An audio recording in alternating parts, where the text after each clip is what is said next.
Wow. Oh wow. Oh Wow. wow. Wow. Oh Welcome back to wow. the Experience Point with Owen Wilson and Owen Wilson. Wow. Wow. Wow. uh, no, not I didn't okay. know I didn't know there was another me. Just been violated by a barnyard animal. What's up, Jimmy? Ahoy, and all Hey, Jimmy. that entails. Welcome back to the Experience Point. It's a Talk Tuesday. It's not just any Talk Tuesday, actually. Not only are we going to be discussing our quarterly quests that we charged each other with, Mm-hmm. it is also a somewhat special day for Talk Tuesday. I don't know if you noticed, Josh, in the going live things that I just tagged you in, but today, well, 2 days from now, this is the closest Tuesday to it, but this is our 2-year anniversary of doing Talk Tuesday. Ah, there's not something in this fucking drawer. It's me! I just come out of the drawer. Hey! This is all pre-recorded, like what you're seeing now, and like I knew that you were gonna ask that, so then And all our pre-talk, all our pre-live question chat. I'm actually You AI. knew all the personal stuff I told you. Yeah, I sure did. Been having intimate conversations with your entire family. No, I am not in the drawer, nor the closet. In fact, I am out of the closet, and I am happy to say, I don't know what I'm gonna say. I'm like 99% straight, so that's not enough to come out. Hey, Katari Ninja Warrior is back in the chat. It's What's up, probably Katari? like 4 a.m. again for you. And nice to see you guys again. Hope you're both good today. Appreciate it. Oh, I love those. Pretty well. Love those Mortal Kombat emojis. The Sub-Zero and is that Katana? No, that's another Sub-Zero. 2 Sub-Zeros and a Scorpion. Oh, doing the fusion dance. That's great. Almost 4 a.m. It's funny in thinking of Mortal Kombat. I listened to a podcast today. One of my Scott Ackerman from Comedy Bang Bang has like the Comedy Bang Bang has their own version of Patreon, but they don't go through Patreon. They have like their own website that they set up everything. Blah blah blah. Anyway, one of the shows through that Patreon thing is called Scott Hasn't Seen, where he just goes through movies that like it's meant to be like these are movies that like everyone should have seen, but for some reason he hasn't. Like Mortal Kombat 1995? No, though that is on his list. Okay. But he recently did Hot Rod a couple weeks ago. Oh my god, that's maybe my favorite comedy movie of all time. And it's because he's friends with Andy Samberg and the Lonely Island guys, and so that's even like more so. He actually had one of the Lonely Island guys on the podcast, and when the guy found out he'd never seen Hot Rod, he was like, "What?" Like he was like like a little hurt that his friend had not seen his movie. So it was kind of funny. So anyway, they finally watched Hot Rod. His guest for it was a dude named Jeremy Slater, who wrote the new Mortal Kombat movie. Oh, okay. I was like, that name sounds familiar. Nice. Yeah. That's exactly what Katari Ninja Warrior just said. Whoa, that was so weird. Yeah. That name does sound familiar to us. That's so cool. He wrote the new one. And it was interesting. I mean, I know you saw it, so you'd have to tell me if this is true or not. So he said he enjoyed the first of the newer movies like well enough, like he actually liked it well enough, but it was so serious. He's like, you need to add comedy to it. You can't be this dour, so serious. Like this game is ridiculous, so you need to add some comedy to it. I don't know if he pulled it off or not, but because I've heard mixed feelings on the movie, but that's what he was talking about in the show. So I thought that was kind of interesting. Nice. I would say it's pretty close to the level that I think I would like. I mean, Mortal Kombat 1995 has some of the best comedic performances in like a Mortal Kombat anything. Like Lyndon Ashby as Johnny Cage is just hysterical, and like there are some performances in that movie that have actually shaped the games. Like Johnny Cage wasn't as like smarmy and like jokey of a character until that movie came out. Like he was just supposed to be like a Jean-Claude Van Damme clone, basically. Ninja Warrior's asking, do you mean MK2 2026? Are you talking about the most recent one? Yes, that one. Yeah. Yes, the most recent one. And so I think the first of the newer ones, which I think is 2021, Is that when the last one came out? I think so. And it was okay. Like the jokey characters weren't who I thought they were going to be. But then Johnny Cage wasn't in it, and then now in this one you have Carl Urban as Johnny Cage, who I thought did a pretty good job. And it's good. It just has a few marks that are off. Yeah. I kind of felt that way too, Ninja Warrior. I talked about it, last time. There's a lot that the first one, the 2021 one, did wrong that this one violently corrects. But I think it's a better adaptation, but it's not as good of a movie. So, and I'll take that over, production, of a concise movie. And apparently he's just a really big nerd. Jeremy Slater is a genuine nerd. He's also he was one of the main developers of the TV show, The Umbrella Academy. Oh, he okay. wrote a lot of episodes, and he was executive producer. He also worked on the Moon Knight TV show. He also has a story credit for Coyote versus Acme that's coming out later this year. I'm so glad that's finally coming out. Yes. Same. He also co-wrote Godzilla X Kong: The New Empire. Oh, nice. The newer Godzilla movies are pretty good. They're kind of like the first couple Transformers live action movies where they're like, don't go in expecting anything revolutionary or it's just dumb popcorn fun. And yeah, you're right. He also wrote the American version of Death Note, the movie. Oof. Okay. Well, so, that's a point away from him in my book. It's kind of cool seeing though, all of his credits are so if looking at his credits at least on Wikipedia, he only one line made it in to the movie, but he wrote the Fantastic Four film from 2015. But his version got edited to hell and back and this and that. So okay. He only has one line left over, so you can't fault him for that. Yeah. Don't know how much of his stuff ended up in Death Note, but Godzilla versus King Kong, Godzilla X Kong, then Superman, the 2025 movie. Yeah. In the special thanks, he's special thanks to that, so he must have consulted it with it or somehow. Yeah, that movie is excellent. That's what I still have yet to see it. I know you really liked it though. I'm not even a big Superman guy, but I love that. And yeah, Ninja Warrior MK95 is the best video game movie. I'm yet to see. I know I'm a Mortal Kombat guy, but I genuinely am yet to see a video game movie that was as enjoyable and as good of an adaptation. Sonic 3 is pretty close, but not that close. So for me, the original Mortal Kombat is more campy fun than actually good. I enjoy it quite a bit, but I think the reason it's so much fun is because I saw it when I was 13, and I think if I would have seen without that those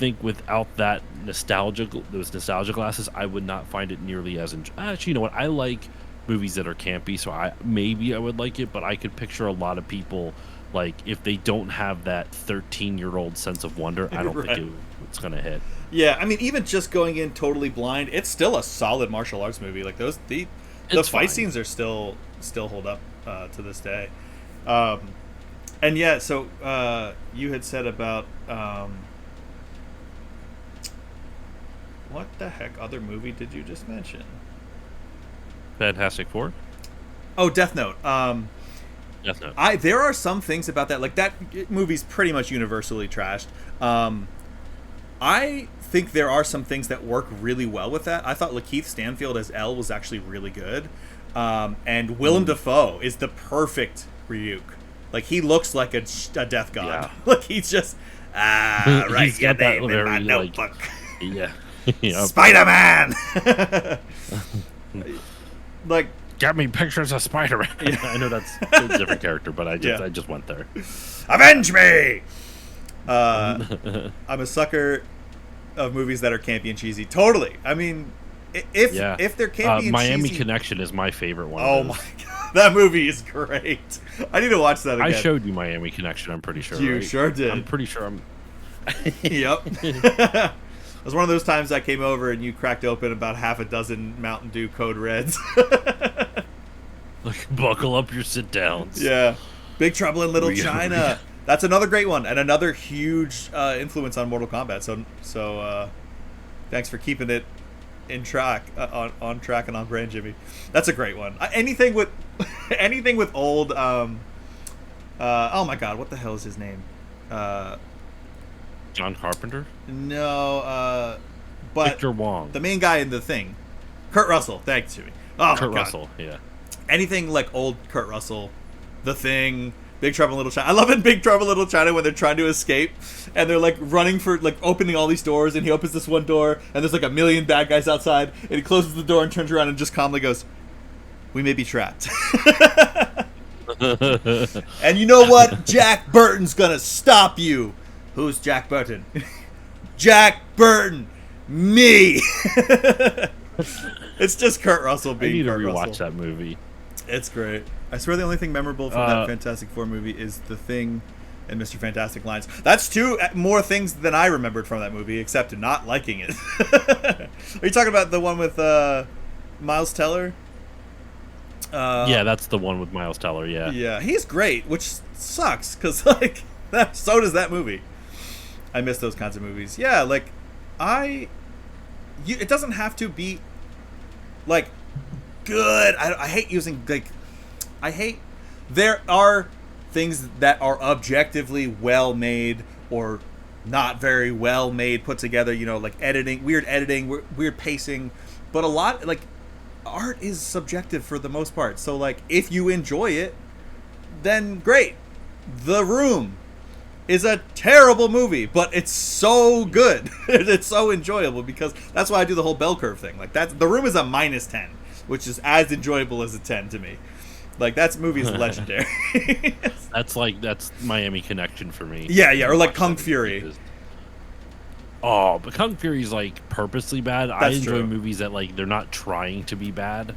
Like Miami Connection is because it was made by a Taekwondo instructor and his students. Oh, like that's okay. what Yeah. Taekwondo instructor from like Florida, like that's where they're from Miami, like that's why it's filmed there, that's all that stuff, and he just really wanted to make them. Oh, God, I want to watch that movie. It's so dumb. I know. It's so dumb. I remember being like, And, like, what are we That doing? fucking catchy ass song, you know, friends through eternity, loyalty, honesty will stay together through Thick and thin. Yeah. Oh my god. I forgot about Friends that. forever will be together. We're on top because we play to win. Yeah, you're right though. Kung Fury so like good. is supposed to be that way, and so like it can't quite hit that same level, because you can do it. Kung Fury does a really good job at making you feel like it's not bad on purpose, but it's really hard to do that. Like you can't. You kind of can't. Like Xavier Renegade Angel, you know, like it can only go so far. Like there are certain things that just have to be happy accidents, you know. Like I'm just thinking about Kung Fury when when Hitler comes back to life and he calls the police and he's like, "Hello, is this the police?" And they're like, "Yeah." And he's like, "Fuck you!" And he starts shooting the gun through the phone, which is like then the phone on the other end of the police department is just shooting everyone. Which then it just becomes like a straight up comedy. It's so Yeah. good. Fuck It's you! so good. Is this the police? What are you gonna do, Kung Fury? Oh wait, hang on. Got the shades. My job. It's the time of the dinosaurs, or no, it's the time of the Vikings, and there's like laser raptors. and Right. shit. Do you remember the music video called "True Survivor"? Oh. From that with David Hasselhoff. With Hasselhoff? Absolutely. Uh-huh. That song is unironically on I have an 80s hype playlist. Genuinely a great song. It's an excellent song. Like that goes, you know, like my 80s hype playlist is like Top Gun, freaking like a lot of the songs from the first Transformers, like 1986 Transformers, you know, like the Gilmer. hey, Gilmer's here. True Survivor is a bop. True Survivor is a bop. It's so fucking good. Yeah. Like, you know, you got the touch, you got the power. You know, What about St. Elmo's Fire? St. Elmo's Fire's on there. Saint Elmo's fire. And speaking of I Hot can Rod, climb the highest mountain. we can cross the wildest wildest seas. I can feel St. feel Elmo's St. fire Elmo's burning fire. in me. Police is gonna be like, "What the It's like, fuck's shut going the fuck on?" up. I'm trying to work. I'll St. Elmo fire your ass if you don't shut the fuck up. You're going to get my ass. St. Elmo's fired.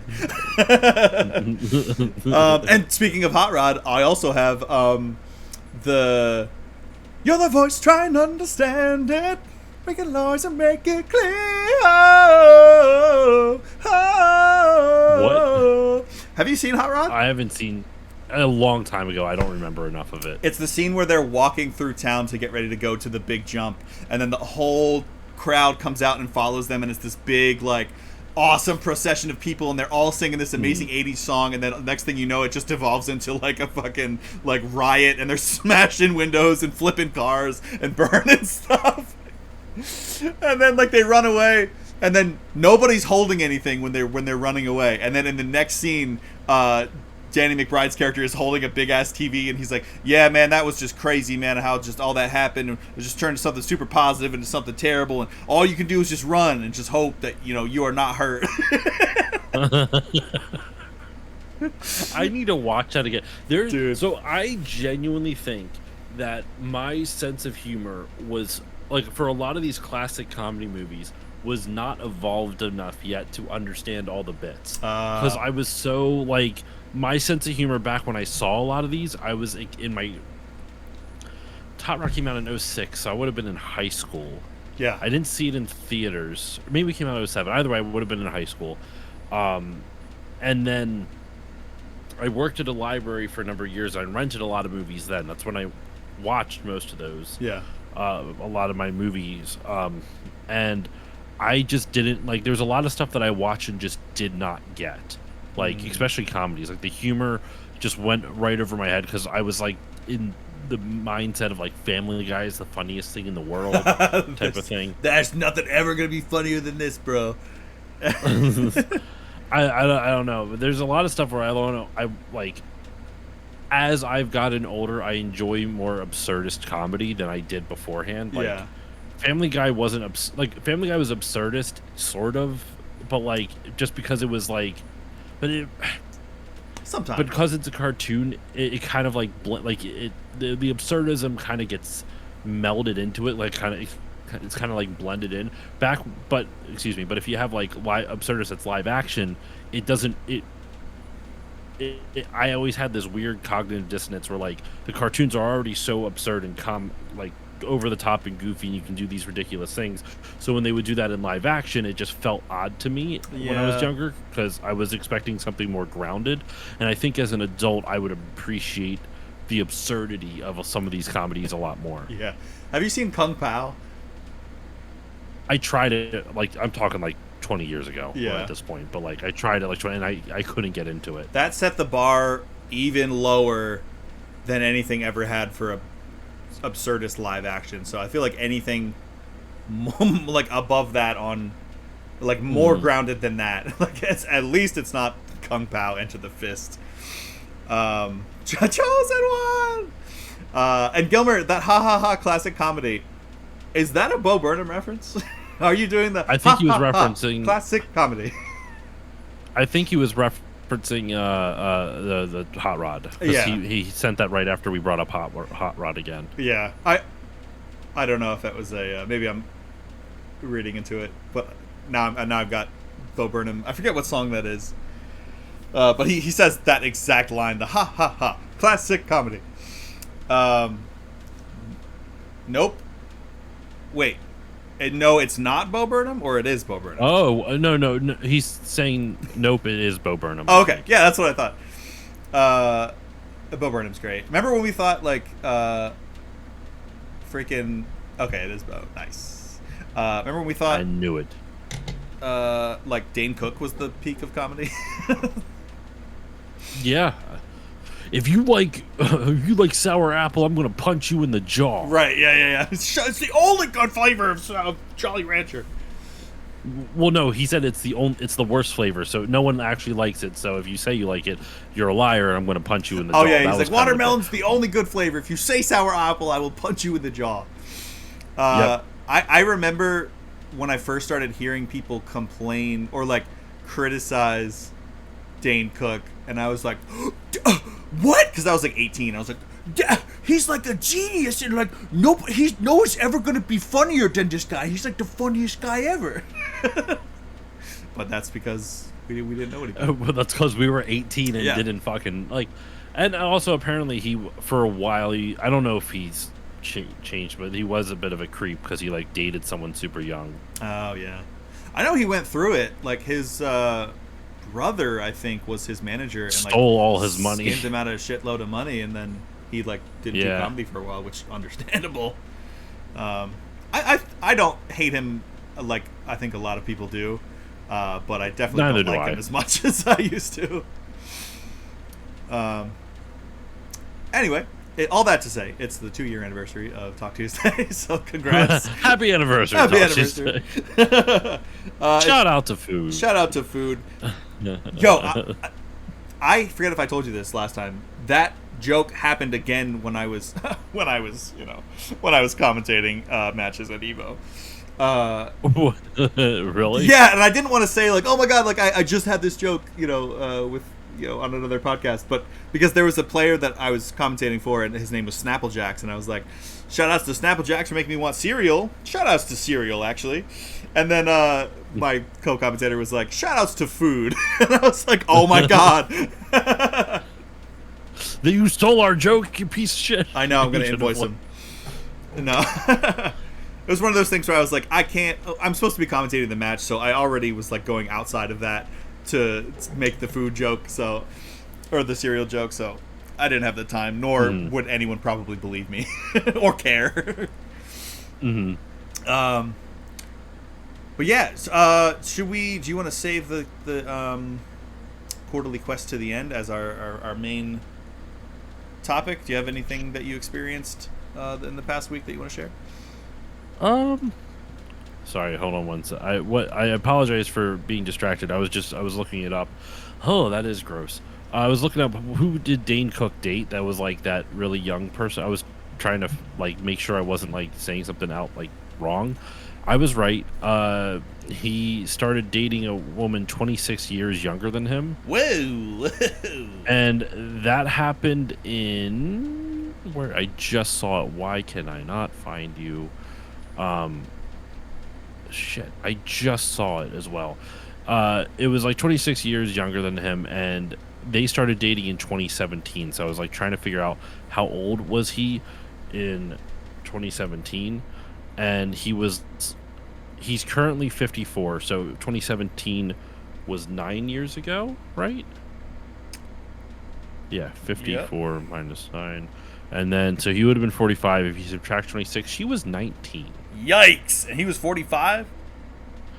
Yes, if that's correct. In 2017, Cook began dating fitness instructor Kelsey Taylor, who was 26 years his junior. They became engaged in 2022, and they married in 2023. So they are still married, apparently. Yikes. But yes, so 26 years younger than him, which means she is 19 in 2017. So that's kind of gross. Yeah, and anytime it's like 19, you're like, okay, what's stuff going on before that? I don't know about that. Yep. I could say something about someone we both know personally. We don't have to bring that up again. Do not. But yeah. So anyway, Yeah. For what's going on my end, nothing crazy. Just a lot of podcast editing that I've been trying to catch up on. I'm going to Long Island Retro Gaming Expo late in early August, which as a press, I finally figured out what I'm going to do for my episode for it, which is exciting. Yeah, so that's pretty much it on my end. Been playing a lot of Tears of the Kingdom with my daughter, which is exciting. I love that game so much. I want to play it again. I'm enjoying it a lot more. I enjoyed it when I first started, but it's been nice to have something like my daughter will ask me to play because she likes watching me play Zelda, which is really cool. Oh, nice. she really likes watching me play Zelda. It's honestly really cute. We've also been watching Games Done Quick, which is going on right now. Right. And dude, like my daughter really likes that as well. There was a SSX Tricky run yesterday. Oh, hell yeah. And she loved it. She Wow. was literally like, it was the cutest thing. So she's 5 and she was commentating the whole thing. Oh my God, Like I love literally it was like, okay, and then she's jumping off a cliff, and then she's doing a flip in the air, and then she does a cartwheel, and then she jumps onto that rope there, and it's like they're grinding on Yeah, something. It's really, really cute to see Aw. that. So it's been really fun with that. And I texted you last night about it, and y'all, it's Yeah. on YouTube already. You can go watch it. They did. I'm serious. Like when we are done tonight, when you have a chance, or watch it tomorrow, or whenever you can, on the Games Done Quick YouTube channel, they've already posted it. They did a speed run last night of Hey You Pikachu, Yeah. the Nintendo 64 game where you control Pikachu with a microphone. Control in air quotes. And it is like one of the most janky ass Yeah. games you will ever see or play, and it's a hilarious run. 90 like the opening bits of the game when they're trying to just, I guess, progress through like quote unquote dialogue with Yeah. Pikachu is just them going that's it. Yeah. But it was really cool at the end of the run. The entire audience, basically, they needed one final to like tell Pikachu to go to sleep. Literally, they would just go and then Pikachu go okay, Yeah. just fall asleep. And so to finish the run, they needed the last one, so they held the microphone back towards the audience, and they Yeah. just said 3, 2, 1, and the audience screamed and it registered, and Pikachu went to sleep. That's great. Yeah, I was telling you It- about this. I was like, I knew that it didn't actually matter what you say. No, they actually no. There is what they say does actually matter. They would tell it to turn left. They tell Pikachu to turn left or turn right, Oh. or eat this or stuff like that. Because there is like one.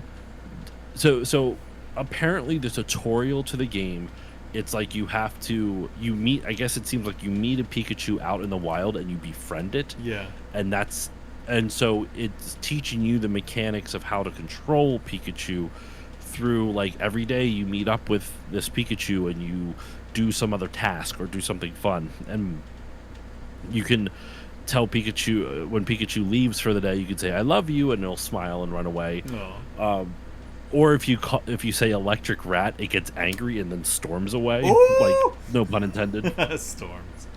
It literally just goes like "Meow," and you see like angry like emojis on its cheeks or whatever, Yeah. and it runs away.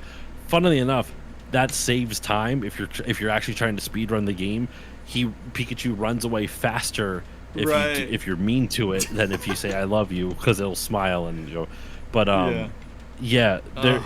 I was telling you off on text last night that tutorial thing where it's like you have to go through 7 days to make Pikachu your pal, I guess, and then you can go through and like kind of fucking Tamagotchi life the thing, but the first 7 days the tutorial is kind of like Boku no Natsuyasumi, like Yeah. you just kind of chill with this Pikachu for like 3 to 5 minutes or whatever, which is how long the day lasts, and you can do different objectives, and there's different things you can do Yeah. in each day. You go fishing or go down You to go the fishing. Yeah, it's forest it's area. it's really interesting. It was really cool. So Yeah. I liked it a lot as a kid. It's just it was so frustrating because the microphone never worked. It was like yes. with like the cooking thing, especially. I remember because it was like you got to put the onion in the pot to cook the stew, and it's like he'd hold up a carrot and you'd be like, no, and he'd be like, yeah, and he'd he'd put it in, and you're like, God damn it, Pikachu! I said the fucking onion. I mean, that happened too. There in one of the days they were trying to pick up Oddishes out of the ground, like Yeah. pluck Oddishes out of the ground, and it just kept just not listening. Like it would say Pikachu, come here, and it would just run the opposite way. It's It so was just- annoying. I've still got a copy of it. I think I have the microphone too somewhere. I was so excited Because like as a kid, when that came out, you're like, oh my god, you can literally have a conversation with Pikachu, just like Ash. You could be like, hey Pikachu, I really appreciate your friendship, and why don't we go and take a walk? But it's literally like very, very, very rudimentary commands that sometimes just don't work because the microphone is horrible. That's funny though. I will have to watch that. I was also texting you. I was like, my watch later list on YouTube is so long, and a lot of those are older AGDQ. Like we're into SGDQ now, and I have a lot to catch up on. Yeah, you do, sir. I'm trying to see like what is currently right now. Oh, I guess there was someone singing. I guess GDQ. Okay, so right now Monster Hunter Wilds is starting. I'm excited. Let's see. Is there anything fun that I can watch with my daughter Somebody's tomorrow? singing. Somebody's beating Monster Hunter Wilds with the SingStar controller, the microphone. No, Rock Band microphone. there is someone playing a game later on with like a some like instrument or something like that. I forget what it is. I think it was last year. The Super Mario Brothers on drums, or Mario 64, beating it with a drum kit, which was so sick. Kao the Kangaroo Mystery of the Volcano. Okay. Is tomorrow morning. Wario World's tomorrow morning. My daughter would probably like that. Versus Super Mario Bros. Is tomorrow morning. Super Princess Peach. That's a pretty fun Nintendo DS game. Yeah. Also, bizarrely sexist, but really, that's besides the point.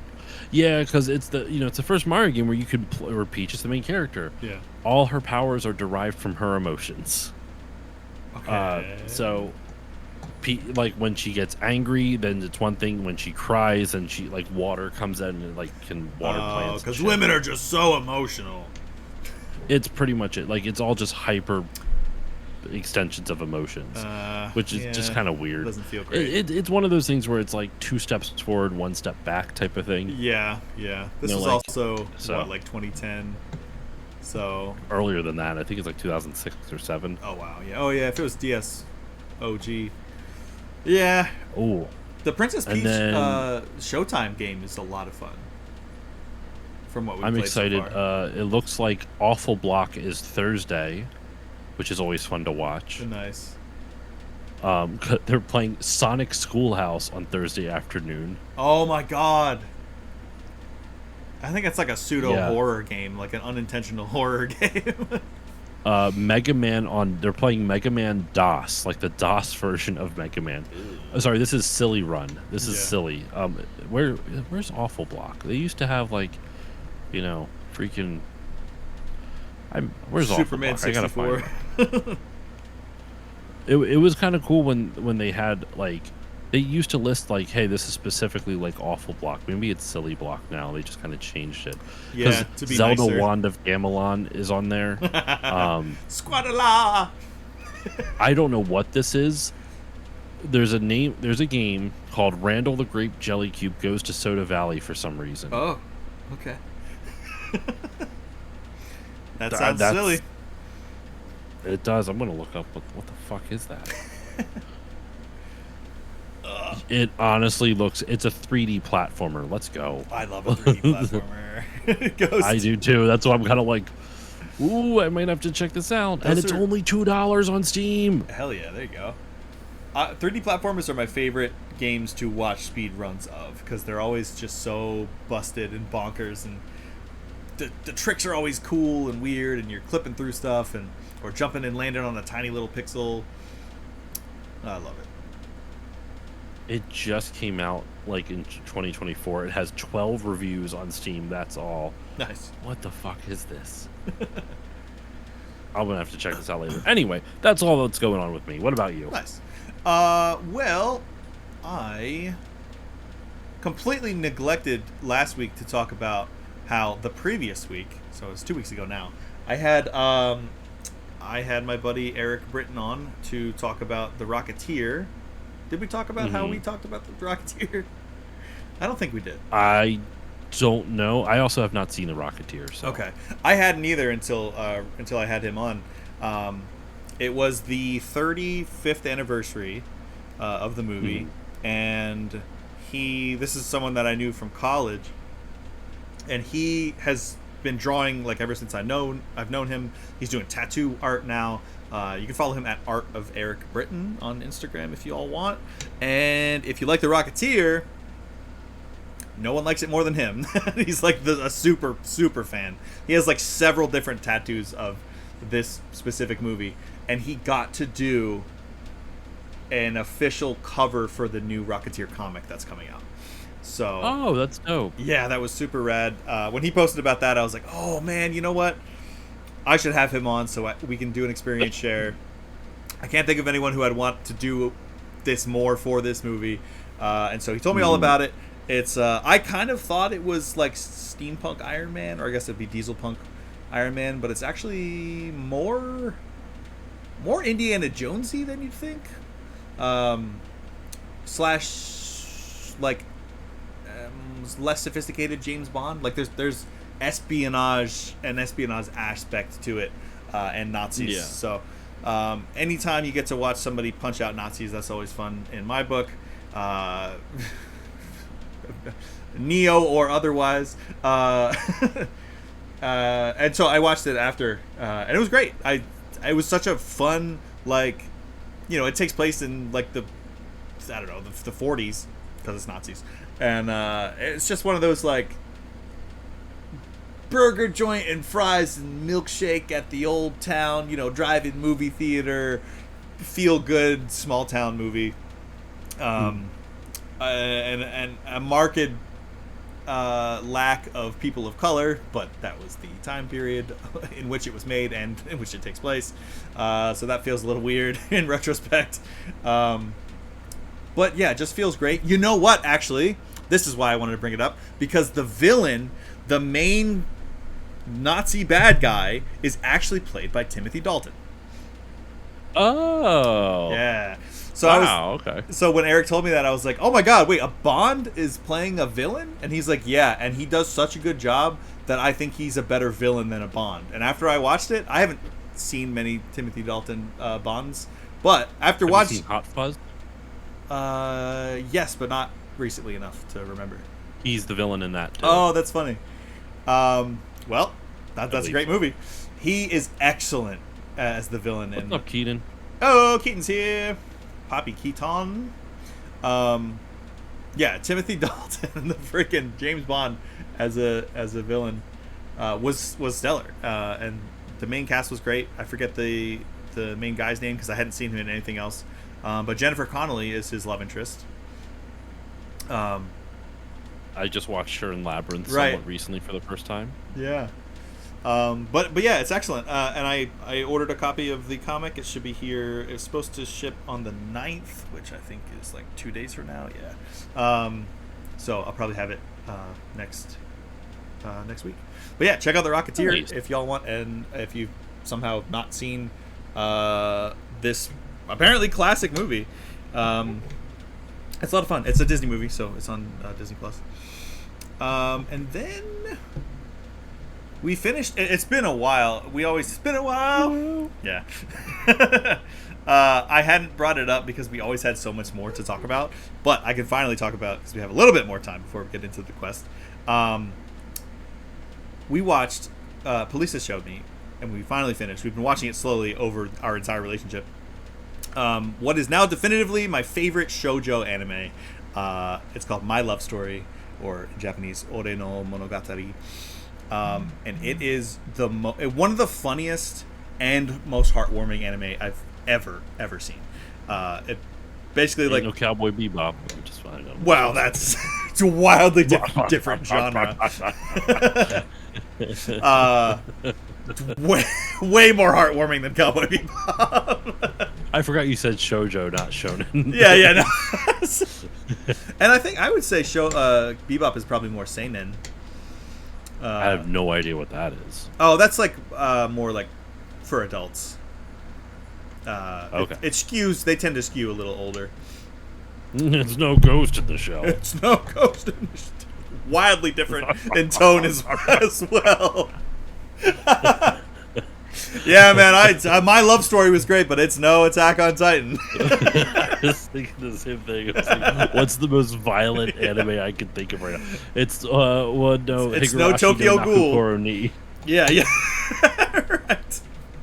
I saw that, and there was an anime club at the library I used to work at years ago, and this one kid named Peyton brought in that show for all of us to watch. I had never seen it. I liked what I saw of it, but there's one scene where someone gets their fingernails ripped off. It's fucking nuts. It's wild. I hate and that. I'm like, whoa! I hate that And so much.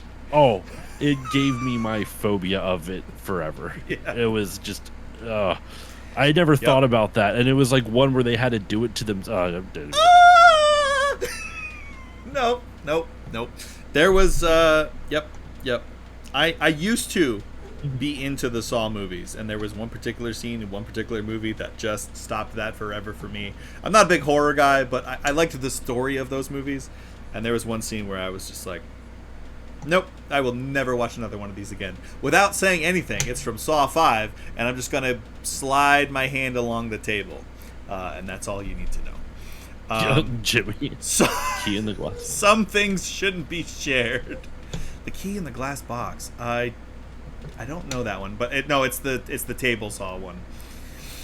It was funny when I was giving my like skeeved out face though. So when I was describing it, because there's for some behind the scenes, I'm seeing the stream through our Discord call, so I can actually finally see Andrew. It's been working out real nice. Yeah. But because of that, there is a delay on my own video, so I saw my own skeeved out face, and it just looked like I was coming. It was really gross. Like, oh, that's so gross. Like I was like, oh. You're like, ew. That's so gross. Guitar, you know, it's funny. I also was kind of with you. I'm not a big fan of Saw. The first couple movies I actually really like, but I remember when my wife and I first started dating. When my wife and I first started dating, I mentioned to her, I'm like, neither of us are big horror movie fans. Still not. Like, I actually kind of enjoy older horror movies because there's a little bit of like, you know, cognitive dissonance. Like, these movies are filmed, you know, they're from the 80s, they're filmed in the 80s, they're of the 80s or 70s or whatever, so I'm able to kind of separate myself enough from it because it's different. It's like 40 plus years ago type of thing. And I remember so I've been enjoying all those more, but I remember watching the first Saw movie and just actually being like engaged in the plot because the whole like I thought like the first Saw movie was like really like well done and interesting, and I'm not a fan of like the gore stuff at all, but I'm with you on that, K-Tar. I don't like the glorified gore films, which is kind of what Saw kicked off. But there was a reason behind it. Like, I could never get into like Hostel and freaking like all like the torture porn movies. It's like there's a reason why he's like punishing these people, and it's like, it got off the rails, like Keaton was saying, for a little while. But But the reason really I bring that up is because I remember telling my wife about it, and my ex-girlfriend, now wife, about it, and nice. And I remember back, we weren't living together yet, and she was still at her old house, and I remember coming over after work one day, and she's watching Saw. I'm like, "What are you doing? You're watching Saw?" She goes, and I'm like, "I thought you didn't like these." And I'm like, "Which one is this?" She's like, "Saw 5." I'm like, "5? Why are you watching Saw 5?" I'm like, "I watched the other 4. They're great." And I'm like, she just went on a binge with it. It was all of a sudden just like this like real big fan of it. It was really funny to see. That's hilarious. Because she kind of like what you were saying, Keating. The psychology of it was really interesting. Yeah. It wasn't just mindless gore, though. As you also said, Keaton, it goes off the rails. The series goes off the rails, and it becomes that mindless gore. Yeah. But yeah, and good point about how the first one leaves most of the gore to your imagination. Like, yeah, it really does. And the twists, like, I don't want to say what it is, but that twist in that first movie got me so good. I was like, oh my god, this is genius writing. Like, and they try to do that more and more as they go on, to mixed success. But I gave up after 5 because there was one particular scene, like I was saying with the table saw, where I have never been so close to like passing out during there's my cum face. Here's my cum face. She binged it. Honestly, good for her. I can't fathom watching it back to back. Right, like nothing in between, no palate cleansers. And it's so funny, Ninja, how you were saying like I don't like the violence, and I'm saying this as a Mortal Kombat fan because I'm the same exact way. Like, yeah, I'll watch somebody like get their spine ripped out of their body or their leg ripped off and beaten to death with in a pixelated or polygon video game, but when you show it for real, I'm like, nope, don't like that. I'm out, fam. Yep. But Yeah. all that to say, my love story is very wholesome. And you should all watch it. I mean, I'm sure it's fine, but it's no Akira. Yeah, right. I'm working up to showing Polisa that because you gotta see it if you like anime. But she really struggles with like body horror, and so Yeah, like it's got a lot of body horror. yeah, especially towards the end. I know folks in real life that eat food while watching Saw. Absolutely not. Absolutely not. No. I have had They're to. they're psychotic. You need to get them checked into a mental. Yeah, are they okay? Check in with them, see if they're all right. I've had to like ration my time when I'm watching something like The Boys, because I always well, like whenever I'm eating, like I hardly ever use like the kitchen table. I'm usually like sitting right here watching something on the TV while I'm eating. And I'm like, oh, new season of The Boys came out. Final season, cool. We're gonna finally see how New this ends. season of The Boy. It's my boy, the boy. It's the boy. Sorry. Singular.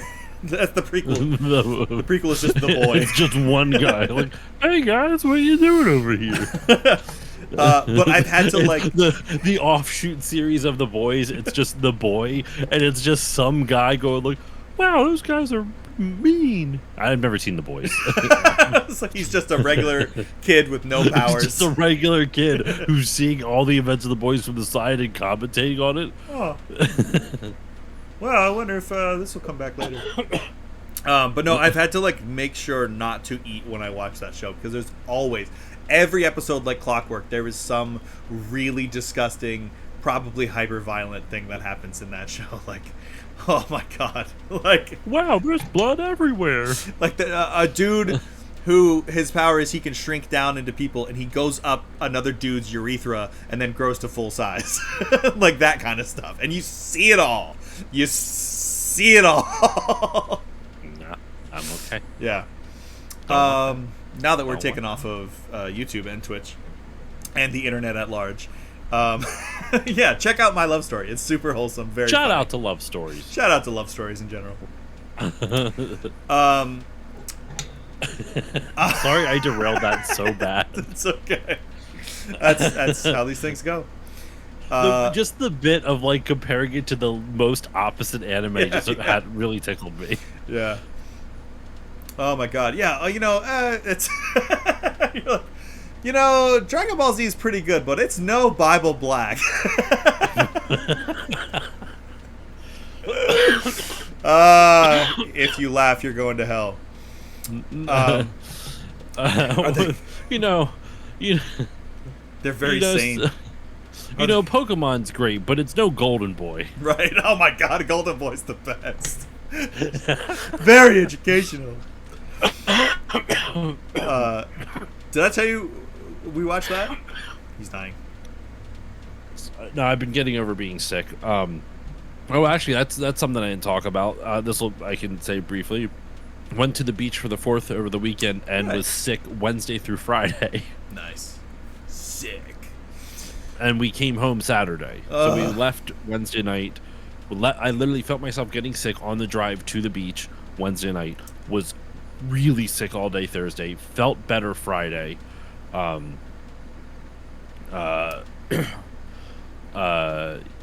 and then felt like I was at like 70% on Friday, then felt much better Saturday, but we came home Saturday, so it was just Yeah. Anyway, sorry. Continue. Jimmy, shout out Kaza. That's where I saw it for the first time too. with the viruses that came with it. Yeah, that I don't know what it is. Like, Polisa got really sick too because we were both supposed to go to see my dad's side of the family in Pittsburgh, and she was up all night. Damn. She was up all night sick beforehand, and was just like, I don't think I can go. So I felt okay, so I went by myself, and saw the fam. Got the best chocolate / ice cream, like out that way. There's a brand called Ceres.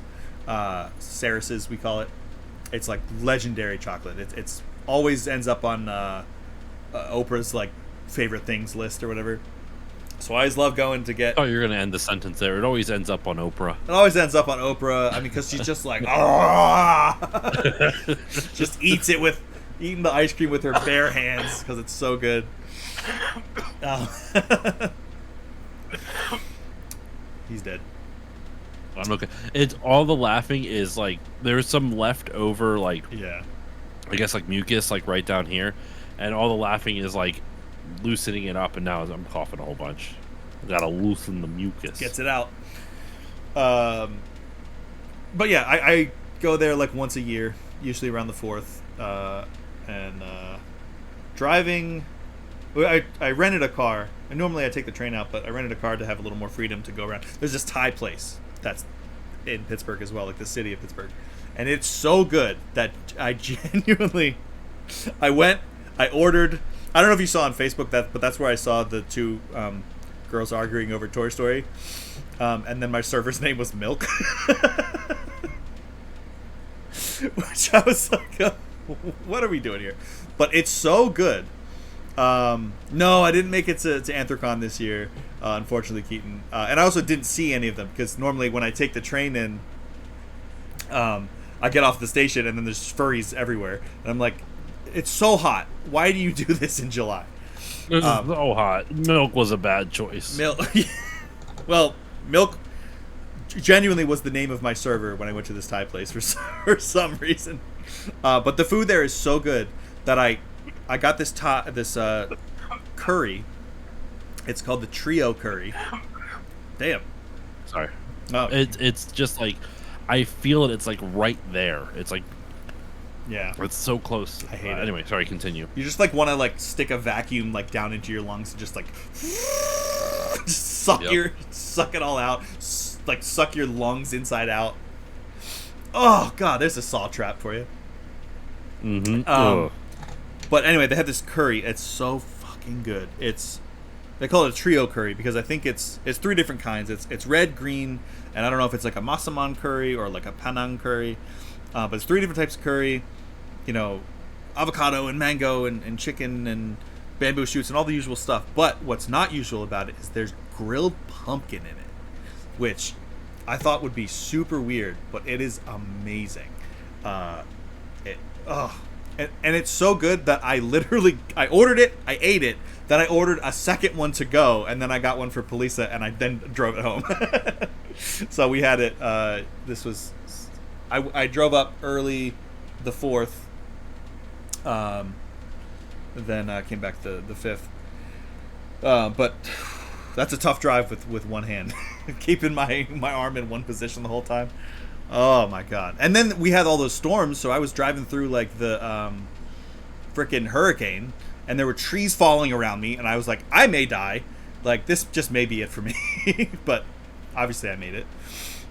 It's been some severe thunderstorms this year. Yeah, it was like climate change, baby. Yeah, seriously, it was like it seems like somewhere someone is not happy about us celebrating anything on this 4th of July existing in this country. What could be the problem? Yeah, certainly not war crimes and genocide. Yeah. Oh god, happy America Day. What's more American than war crimes and genocide? Nothing. I say. Nothing at all. Unfortunately, nothing. Yeah. But yeah, I have a couple more things that I can share. We're already an hour in, so I mean, maybe I could hold off till next week if you want to get into our quests, which may not be that long. Let's get into. We'll see. It's also been like a couple weeks since I watched. You know what? Hold on. Give me. Jesus Christ! Did you hear that? What was that? It was 2 glasses clinking together. Oh. It sounded. There we go. I heard like a voice. I was trying to like slide over so I could type, but sorry, just wanted to bring up the Wikipedia for it so I could, to jog my memory some stuff. Yeah, so I saw Andrew challenged me to watch Rental Family. Yeah. The movie with Brendan Fraser. Give me just a moment. Which I think was Brendan my Fraser, directed by Hikari. which Yes. I've never heard of them before. I think that was my second Um, favorite movie I saw last year. Second only to Neja 2. It Neja is good. I still don't understand your love of it. That like the Neja 2 was really good, but I don't know. That I liked it well enough. I just don't think I had put it in the same esteem as you. Yeah, that's fair. I really liked Rental Family. Nice. Like really liked Rental Family. I loved how heartfelt it was. I loved Brendan Fraser's performance in He's it. amazing. He's so good in it, and what I like about it is that in a lot of movies in something like this, it's usually like someone gets into something for the wrong reason, like for a reason you can empathize with, but then they get too far in and it ends up biting them in the ass. And what I like about this is, while that is kind of the plot line of this movie, Brendan Fraser's character is very like just good-hearted the entire time. Yeah. He always means well, there- even if he's not making necessarily the best choices. Yes, he always means well, and it's because and I think what's nice about what I like about it is like I think this movie could have gone in different ways. So for those who don't know, Rental Family is basically about Brendan Fraser plays a character named Philip Vanderplug, named Philip. And he is an American actor who lives in Tokyo, and he's constantly looking for work, having a hard time getting a job. And he comes across this really interesting company called Rental Family, where they are looking for a token white guy, and they're looking for actors a token white guy. And what the purpose of the company is that they are. You've talked about this on Talk Tuesday, so people might remember it. Yeah. And this but is a they're real looking- thing, by the way. Like they actually do this in Japan. which is just wild to me. Yeah. But basically, you can hire this company to kind of pretend to be something important for you. Like the most common example is like pretend to be your family. They can hire them and they can pretend to be your family. And like the first job he gets is that he is hired to pretend to be this woman's husband. And so they go through a whole marriage ceremony, and so there's going to be some mild spoilers for this. Just this will be very quick. Just heads up. But you find out that like he feels really weird about it. It's like I can't do this. I can't marry this woman. Does she know what she's getting into? And it turns out she does. She's doing it so that way she can bring honor to her family. And it turns out she's actually a closeted lesbian. Yeah. And so by having this fake marriage happen, it can appease. It can keep her family's honor while she can still live with the love of her life. Right. It keeps them off her back. You know. Yes, and I almost got the vibe of, like, I almost wondered if the parents knew, and this was just a way to save their family's honor from like their peers too. That's interesting. I don't know. They don't tell you. Which is fine. I just kind of, for some reason, I got a vibe of that, and I can't specify as to why. But so what I thought the movie was going to be, because when you told me what it was about, like, you know, him being this actor who's living out people's fantasies, like being an actor for these people's fantasies. And when I didn't realize the company was called Rental Family, I thought he was going to be placed in a family and live with them, and like the hijinks ensue and stuff like that. Yeah. But it's not. It's him. I mean, there's part of that, but he's tasked with like kind of like 3 different jobs, if I'm remembering correctly, that he kind of works all at the same time. Yeah, there's the little girl, there's the old man, and yeah, there's the little girl, the old man. there's the 2 like then, main ones. Yeah, And then you see like a couple of like one-off ones, like the wedding one, or when he goes to the very first one, I think he goes and pretends to be somebody mourning at this guy's funeral, where the guy's not actually dead. They just like he wanted to have a fake funeral for himself to know that people love him, and then to like see what it would be like when he actually dies. It's very weird, very funny. Yeah, because the dude sits up because he thinks he's actually dead at first, because he doesn't know. And then the dude sits up from the grave and he's like, hey, hey, anyway, thanks everyone for coming. This is great. Thank you so much. Yeah. Yeah, it's really good. And there's a really great plot twist with the dude who runs Rental Family, the owner and Yes. the president, the that you like. I did not see coming. Same. It shocked me. I don't want to spoil it for Yeah, those who yeah. haven't seen it. So, For sure. That was so yeah, well man, done like, too. yeah, I loved it. I loved it so much. I was so bummed because I had to pick up my daughter from preschool in the middle of watching it. And so I was like, and then when I picked her up, I couldn't finish the movie. So I watched like I think 70% of the movie, and then had to wait to watch the last 30% No. until after my daughter went to bed. I'm like, oh, that sucks. You're like, I need to know what happens. Yeah. Genuinely, I love this movie. Like, out of the movies we've done so far for the Quarterly Quest, the three that you've tasked me to watch, this is by far my number one. Nice. Like, it's not even close. Neja 2 was good. Neja 2 was really, really good. I still just don't like Nej as a character. I don't find him endearing at all. I cannot stand him as a character.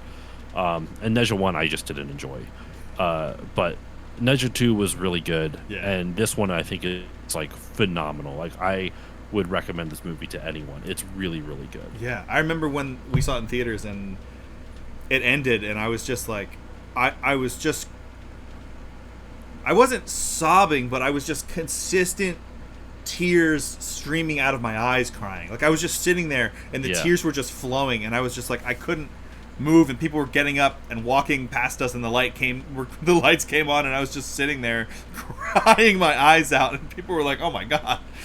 Like, I couldn't, and I just sat there, and everyone left, and Police and I were just sitting there in stunned silence, like, because there's so many, again, like, not to spoil what happens, but there's so many amazing moments and messages about, like, life and loneliness, and, like, doing everything you can with your life while you have it, and, like, everything, you know, how important connection is, and oh my god, it's stellar. It's stunning. I'm so glad you liked it. Yeah, that was I think I gave it like a 9.25 when I rated it. I have to double check, but it's up there. And I think even and I think what's even more so beautiful about it, what I think is even more beautiful about it is like the ending isn't bittersweet. A lot of times when when you have like a really heartfelt movie, something crazy sad happens, which something sad does happen towards the end of the film. Yeah. But the way it's portrayed, you aren't left with this like what beautiful melancholy feeling. It's just like I almost feel like it left me with a sense of gratitude for life. Yes. Like just being grateful for the ups and downs, and that's hard to nail, dude. It's hard to be grateful for the negatives. It's hard to be grateful for the sad moments in life. And that movie made me feel grateful for the sad moments in my life as well as the happy moments. Yeah. And that's so really, Japanese. It was a really beautiful film. It's such a Japanese mentality too. Like, you think about kintsugi. Like, I resonate with kintsugi, the idea of kintsugi, so much, which is when you break a clay pot or a bowl or something or a cup, and they repair it with like pine resin and gold dust. So like, it's not to hide the break, it actually is to make the break more beautiful. And it's this whole idea of like the darkness, the ugliness, your scars, what you've gone through actually like make you stronger and are what makes life beautiful. It's not somebody, I forget, I just saw an interview with I think an actor, and they were saying like, oh no, it was David Duchovny. It was on his Hot Ones episode. He was like, embrace. I watched that. That was really good. Yeah, it was really good. But I love at the end when he says, embrace the darkness because it's not negativity, it's richness. And I really like that. I appreciate like the idea. It's kind of like also with like if you ever play Celeste, that's kind of the message of the game Celeste as well. Of like, don't be like, embrace the quote unquote dark side of yourself because it has a purpose as well. It's not it doesn't ruin your life if you learn how to live in harmony with it. Yeah. And again, without saying what exactly it was, when you said, like, yeah, there is a sad moment that happens in it, but because it's this weird, like, because you've watched the movie, because you've watched this movie, you're prepared. That moment hits you in a totally different way, because you're like, oh my god, in any other movie you'd be like, I'm so sad now, what the fuck, but because you've watched the movie up till this point, you're like, you feel gratitude instead, which is such a it's such an awesome way to prepare you, because the like just that sad moment, there's a moment before it that Philip gets in trouble for. Yes. I'm trying to not to specify the sad moment, because I think once I say what it was, even if I don't specify the character, it's going to people who watch it will see it a mile away. Yep. Yeah. So I don't want to do that. But the thing that Philip gets in trouble for before that is something where he, like, helps this one character achieve something they've always wanted to, but haven't, not always wanted to, but relive a moment that they haven't been able to relive. Yeah. And a lot of times in other movies, not just American, but just other movies in general, like, I finally did this. I got what I'm looking for. Did I freeze? Yeah, you did. Sorry. Looked like my camera froze. There was like... So did the whole stream on my end. Oh, weird. That was weird. There was like maybe it's my internet then. There was like a long delay, and then you just kind of like paused for a while, and then you went... and everything caught up. That was so weird. Anyway, so he helps this character achieve this. Like, Brendan Fraser's character helps this person achieve this. And in other movies, that character would then die there and be like, he finally did it, and then passes out. And it's just, he just reaches the end. But no, this character gets to revel in it. Yeah. And that by having that moment of revelry, of being able to achieve your goal and then enjoy it, like that line from The Office, I wish you could know it was the good old days while that you were still in them, or something along those lines. Recent line, which is a beautiful line from that show. That line, like, gets me in the feels every time. There are precious few moments in your life where you can notice, like, you will realize you are in the good old days while they are happening. Yeah. And that is a wonderful experience. That is one of my favorite emotions to have, is like when you feel like this is like a moment that I will love forever, and I know I will love forever. And that character in the movie kind of gets that, and so when the sad moment happens later on, it kind of prepares you for it. You get to see both the highs and lows of life, and it's just, Rental Family was wonderful, like, genuinely one of the best movies I've ever seen. I'm so glad to hear that. I knew you would like it. I want more people to see it. I need more people to see this movie. Please check out Rental Family. Oh my god. Yeah. And there's a couple of moments where you think a certain sad moment is going to happen.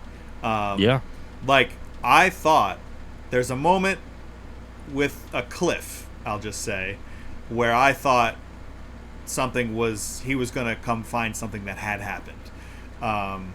And yeah, I was like, because we've seen so many movies that have such similar story progressions and things like that, but the way that this movie tells its story and its life and it's the lives of all these characters and how they intertwine through Philip. Oh my god. And I love when he finally, I forget if I spoiled what it was when we first talked about it, so I won't say it, but I love when he finally sees what's behind the curtain in the shrine. That moment, I was just like, all the tears that were welling up behind me, just like, that's when the faucet turned on, and it was just like just like, the emoji that I just put last in the chat, with just like the Niagara Falls streaming down the eyes. I forget, do you actually see what's in the shrine too? I can't remember now. Yes. I can't remember what it is. I'm gonna have to go back and watch it. You convinced me. Okay. I mean, it's worth another watch. I mean, it's that good. Yeah, I can't remember what's it. I remember seeing it, and yeah. Oh my gosh, I remember the feeling now. I just remember feeling like really emotionally, like, moved by it. Yeah. I gotta rewatch it. It's a really good movie. I want to watch it again just from talking about it. Nice. Well, hell yeah. I guess did you have any other thoughts about it, or should we move on to? No, I've said all I need to say that I want to without spoiling anything, because it's a great movie. If you have not seen it, go see Rental Family. One of Brendan Fraser's best performances, and it's just so beautiful. It might be It's my so wholesome. favorite. Like, The Whale was really good. That's a tough watch, though. That's just a tough watch all the way I'm through. afraid to watch that. Yeah. I'm like, that just seems like just so. You ever, like, I know it's a completely different vibe of movie, and I'm not trying to compare them in terms of like story, Yeah. but I can't stand needlessly sad movies like Yeah. Cry porn. A Walk to Remember. Oh, yeah. Yep.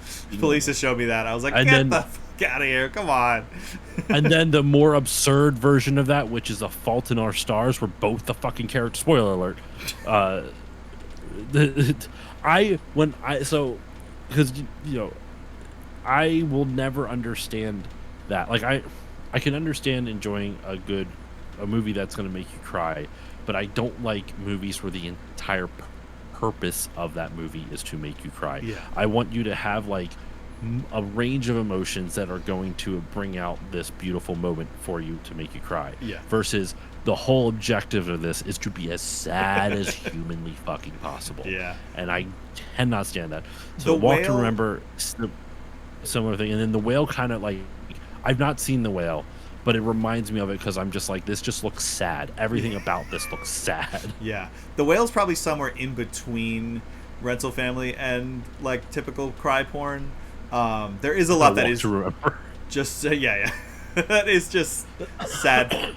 It's just a very sad movie, but there are some incredible moments that just like, and his performance and with especially with Sadie Sink as well, who plays his daughter in this movie.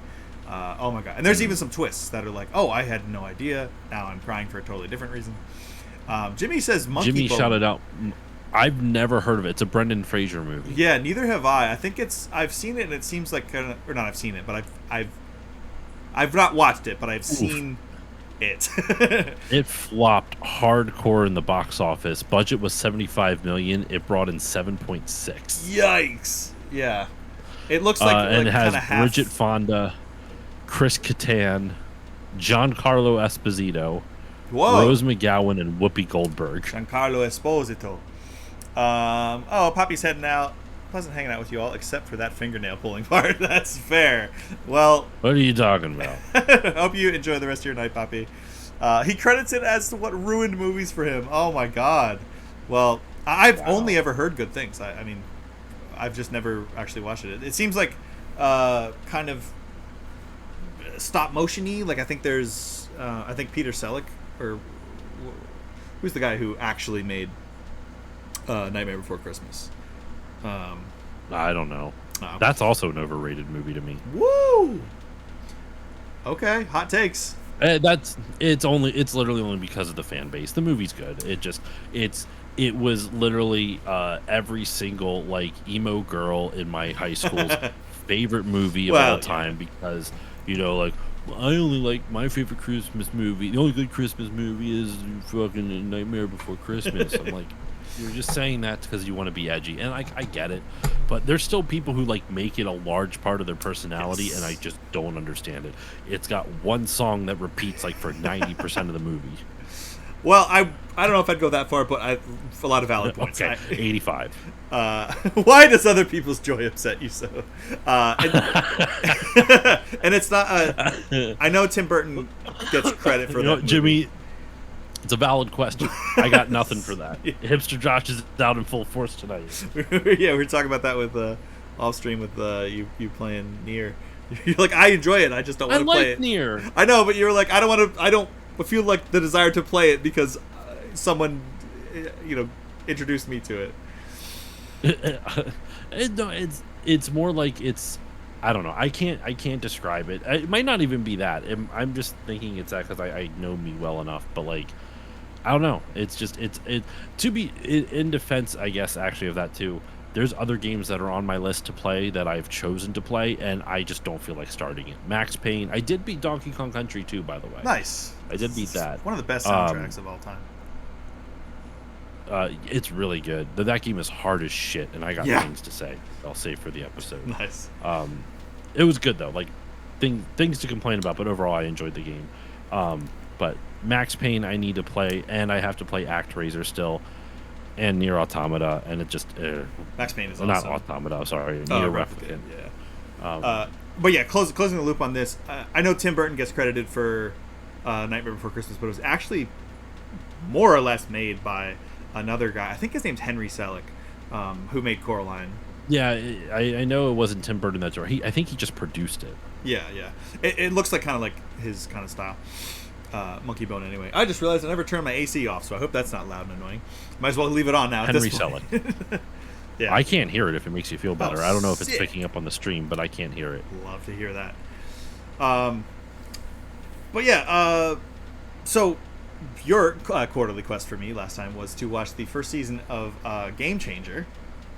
Yes, sir. Which, yeah, I it's not my favorite. So I've only watched the first season of Game Changer.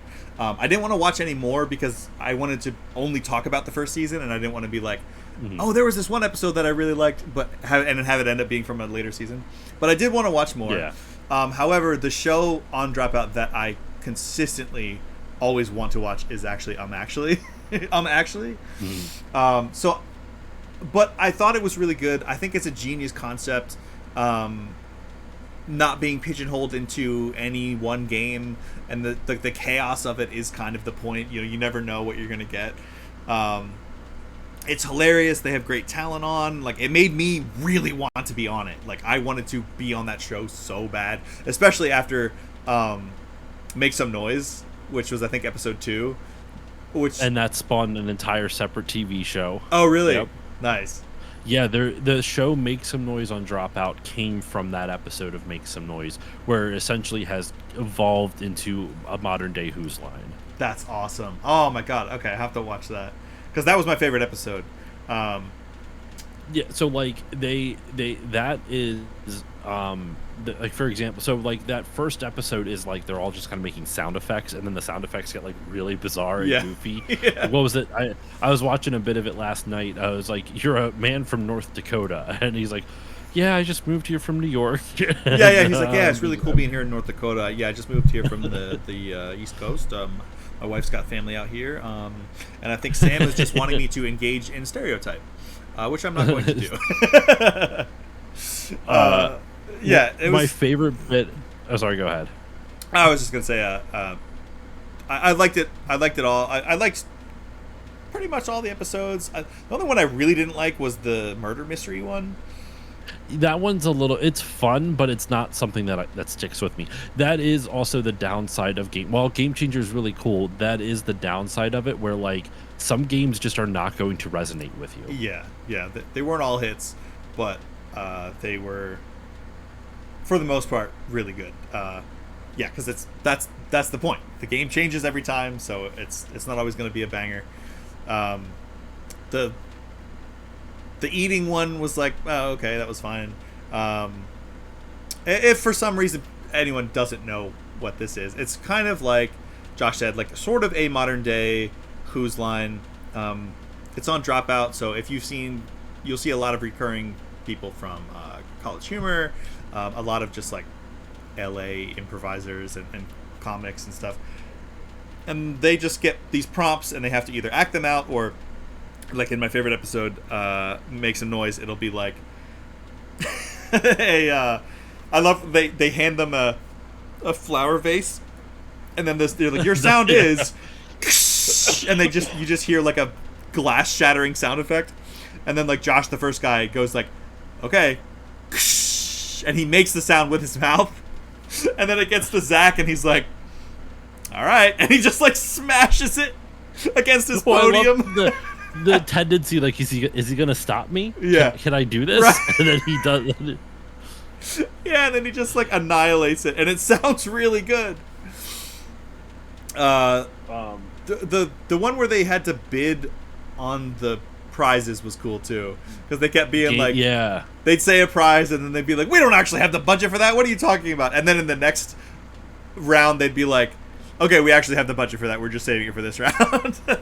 And it's like, a trip for two up to, some in the mountains of California somewhere. Yep. Yeah, that was really good.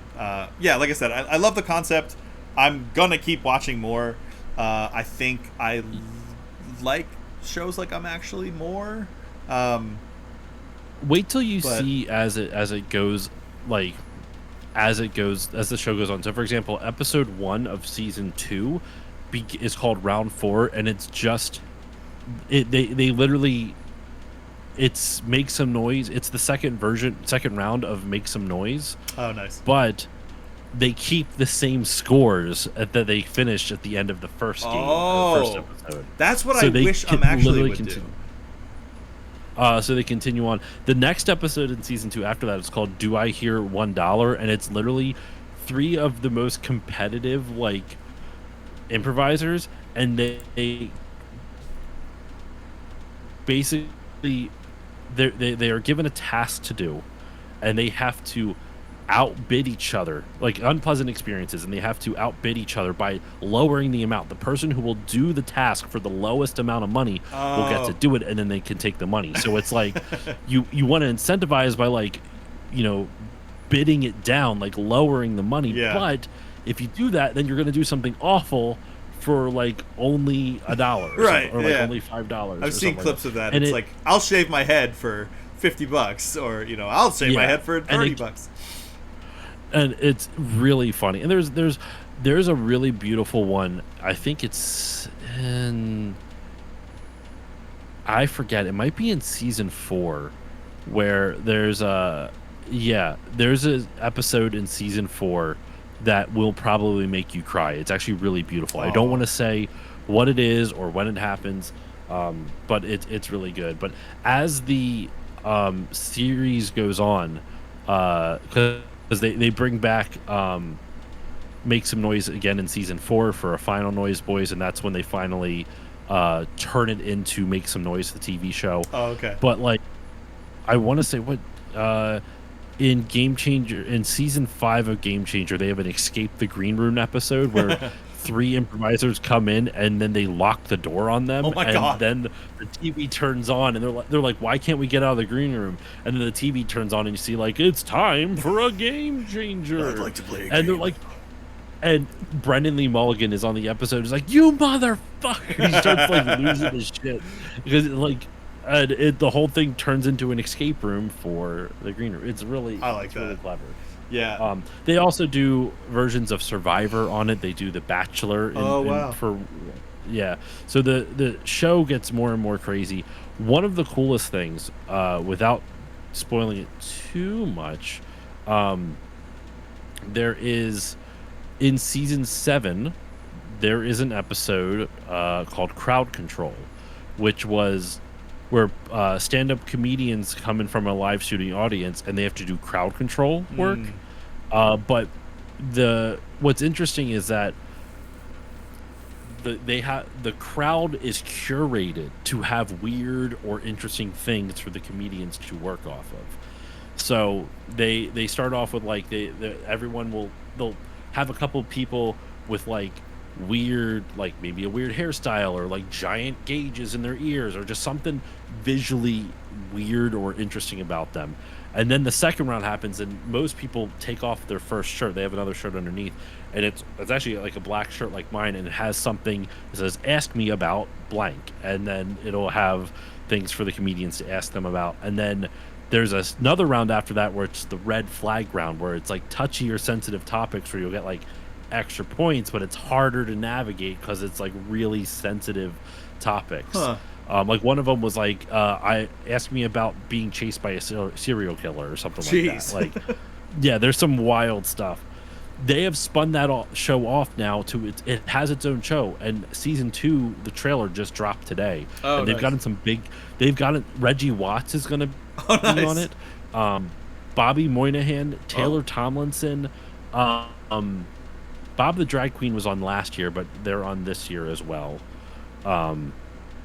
I forget. There's going to be a lot, but yeah, Crowd Control has turned into like its own spin-off show, and it's really good. So Game Changer has like been the launching point for a handful of things, and it's really cool. Yeah, I remember seeing clips of they had like a year to do something like That was the intro to season 7. Yeah. Okay, was that the one where it was like find the weirdest place to hide this cardboard cutout of The farthest, Sam? like it was like the farthest possible, and like one guy put him in a mine shaft that was like 500 Yeah. feet. And then somebody went to like Antarctica or some shit. Yeah, That's wild. That's so it's cool. wild. Yeah, it's But a great show. Anyway, so I can understand why you enjoyed it, but it was like kind of like a mixed bag. I could totally see that. Because I'm with you. Make Some Noise was like my favorite episode of season 1. I like Lie Detector pretty well too, That just was because great. it's like some really bizarre. That was really fun. Game of Prizes is also really fun. Nom Nom Nom, actually, I liked a decent amount, though it's been a minute since I've seen it. That one, I just was- because like the cheesiness of the fake mouth of Yeah, them like doing that it, was just funny. I don't know, something Bleh! about it really like. And there was somewhere I was like, but this would still work. Like there were obvious answers, but Yeah. there was one that was like, you know, something about a singer, and they tried to give them like honey, like tea and honey or something to coat their throat or something. And I'm like, I would have given it to them, but then, you know, it wasn't the right answer. So I don't know. I don't know if that needed to be the entire episode. I think that could have been like one of the bits. And same with the murder mystery, like that being the entire thing was like, okay, I'm over this so fast. But the hits were really high, and I am going to keep watching it. It's a ton of fun. I love all the talent. I love what they all stand for as a organization. You know, it's all great. There's some seasons too, like I'm looking at some of the later ones. In the first episode of season 6 is great. It's called Second Place, where the objective is you need to come in second place in a challenge in order to get points for the challenge. I like that. And they put on people who are all like Brennan is on it, and he's extremely competitive. Like, Yeah, oh yeah. There's a bit in that episode where he's like, leave it to Sam Reich to find a way to punish you for trying your best. He would say that. He gets so heated, especially when he's on actually as well. Which he lays into it for sure, yeah. which I know, like but it's still so good. Yeah. It's so funny. we play actually, like when we're in the car together, like we'll come up with question or like statements for fandoms that the other one's into or that we're both into, and Police will be like, oh, she'll come up with like Star Wars ones, or like, and I'll do like Kingdom Hearts for her, like something that she's like super into, but that I know enough that I can come up with one, and it's so much fun. I love that, and we'll play against each other when we're watching. Like we'll literally like we'll be like ding, and then I'll pause it, and she'll be like, actually, Xehanort I have yet is... to watch an episode of that, actually. You haven't watched any of it? Nah. Oh, it's so much fun. It does seem cool though. Yeah. I actually started watching a bit of one based off your recommendation for it, but I forget why I had to stop it. I liked what I saw though. I've seen clips and I like what I saw, so I'm like I thought it was kind of cool. Yeah. It's a blast. I can't wait to keep watching that. I am going to keep watching Game Changer. A lot of stuff. You'll have to if you well, I mean, there's 1,000 shows to watch, so like you pick, but like you should give Make Some Noise a shot, because that's the basis of episode 2 spun off into its whole show. Like one of my favorite prompts from the show Make Some Noise, not just from the episode on Game Changer. It was Jake Wysocki, which I don't think you've seen him a lot on some of the Dropout stuff you've seen. I've seen clips of him. Yeah. It's him and Vic Michaelis, and the prompt is like going to Mr. Mayonnaise's sandwich shop and ordering a sandwich without mayonnaise. Without mayonnaise. or without mayonnaise. I've seen that clip. Like, it's so good. It's so funny. Yeah. If you also get a chance to Make Some Noise is good, of course. Very Important People, which is hosted by Vic Michaelis, Yes. is hysterical. Yeah, that's another one I keep seeing clips for that I'm like, I gotta actually watch one of these. They're all The bangers. Like Dropout, drop the shows that Dropout has right now that I'm really like Game Changers phenomenal. Make Some Noises phenomenal. Gastronauts is a cooking show I adore. I can't wait for whenever they do a third season. Um, have I talked about Gastronauts no, I don't think I know that before? one. It's a cooking show where the judges are the comedians, the talent from the Dropout cast members. So they've brought in other people. Like they actually had Scott Aukerman and Paul F. Tompkins from Comedy Bang Bang.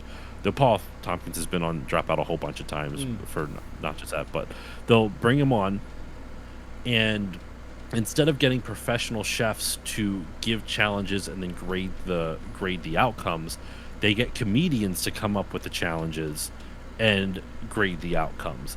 So and they bring in professional chefs to compete, or people who have or who are like at least experts. So for example, one of my favorite ones was Iffy Wadiwe was on one, and his challenge was like when I'm gaming and I want to eat something, it's hard to like find something I can eat and game at the same time. So I want you to figure out how to put a meal in one of those horse feeders, those muzzle feeders Yeah. that I can eat while gaming. And they had to make an entire meal that he could strap on his head and eat while he's like gaming and stuff like that. That's hilarious. There was another one where just sometimes some of them are just arbitrary, where it's like I've always thought food tasted better when it drops, so I want you to make a meal and then have to stand 8 feet above it and drop it onto a plate, and whatever stays on the plate is what I'll eat. Oh my god. Like it's weird stuff like that. That's funny. One of my another good one was just like someone just really liked butter. That was just it. Like they wanted the most amount of butter that you could possibly put in it, like that kind of thing. So yeah, the last episode of season 2 ended in December of last year. So if they're gonna do a second season or a third season, it might be coming out maybe next month, because season 2 began in August of last year. But yeah, there's some really fun stuff. Like there's oh my gosh, I'm trying to remember some of these. There are some really funny ones in here though. But yeah, there's lots of great stuff. I can't remember all of it, but it's just weird, goofy, and like prompts and tasks that these chefs just have to figure out how to do, because it just makes it that much harder, because it's like they're only given 30 minutes to do it, so some of these just turn out wild. That's so funny. Yeah. Katari Ninja Warriors heading out. Thanks for the stream, but I'm gonna go get some sleep. Take care, everyone. Yeah, get some sleep. It is late/early for you. I always appreciate you coming by despite the time difference. And hopefully, thanks for stopping by, Katari. We didn't give you too many nightmares talking about ripping your fingernails off. But yeah, have a good one. And yeah, it's not Dropout, but what you were talking about made me want to watch more Taskmaster. Yo, I love Taskmaster so much too. I know. I actually did a bonus episode on the Patreon feed of like what video game developers can learn from game adjacent media. Ooh. And like what can you learn about game design from shows like Taskmaster and Game Changer.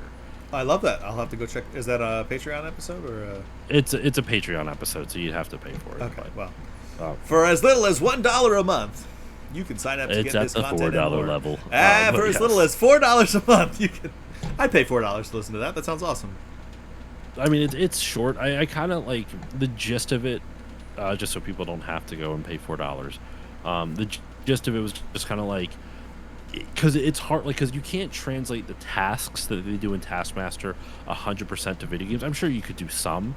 Like the closest thing to Taskmaster would be like WarioWare, right? Like that would be like hyper little mini games of just bizarre, goofy tasks. So there is kind of something like that. But the thing that like both Game Changer, especially the later seasons of Game Changer, do, and Taskmaster, is that they aren't afraid to make the participants look silly, Yeah. but in a non-mean way. Yeah. You like when you watch Taskmaster, you are never like, "Oh my gosh, they're so dumb. How could they not see this?" Yeah. Yeah. Like all of the tasks are like, if I was in their shoes, I would have missed this too. Right. Like every single thing is ridiculous enough that you're like you feel slightly bad for the participants, but not enough to have like that embarrassment empathy type of thing. Right. It's not like Um, and it's not mean spirited, like you said. Like, I mean, a no. little bit And because it's British, so they kind of riff on each other a little bit, but it's but still in a Alex puts fun way. himself in those he Alex puts himself in the task. Like he Yeah. is very keen to embarrass himself for the sake of the comedy of the show, and he does that consistently throughout what I've watched of the show. Yeah. Um You're talking about so WarioWare. like I think also that Mecha Chameleon game would be a yo, great I because Taskmaster after game. I talked about the other week, did Yeah. you look it up? I had It's seen so it funny. before. It looks hilarious. Yeah, it's like prop hunt, but like with art as well, because you have to hide your character and then paint them to blend in with the background. It's really great. if you ever end up buying a copy on Steam, let me know. We'll play together. Oh, I would love to. Oh my god, that'd be hilarious. Right?